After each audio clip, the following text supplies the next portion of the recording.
third one is another guy we've kind of talked about here and there and danced around, David Njoku. And again, he's listed as top 50.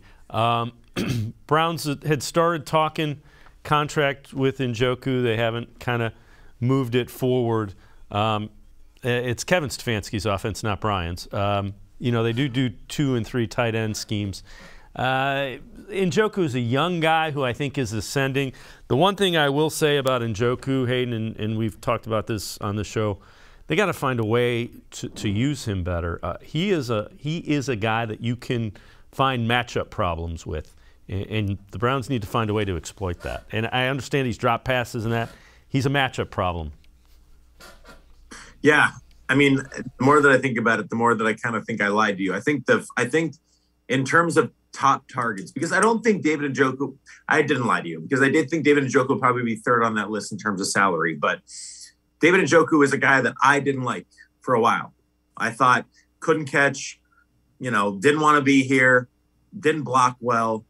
You know, it was like, all right, then what's the point of what are we looking at here? I mean, he was a first round pick. I mean, what are you bringing him in here for? And then he's grown, he's developed, and that's a credit to him. He's done it through different regimes. He's done it through different coaches. He's done it through, you know, bad seasons. He's done it through different agents.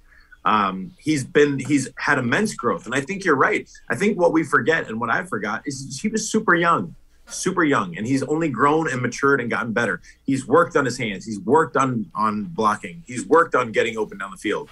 And I think that he genuinely does want to be in Cleveland, because I think he sees the value in this offense and what he can do. So I think the Browns should do everything in their power to bring him back as well, because I think you're just going to see the best version of David Njoku next year.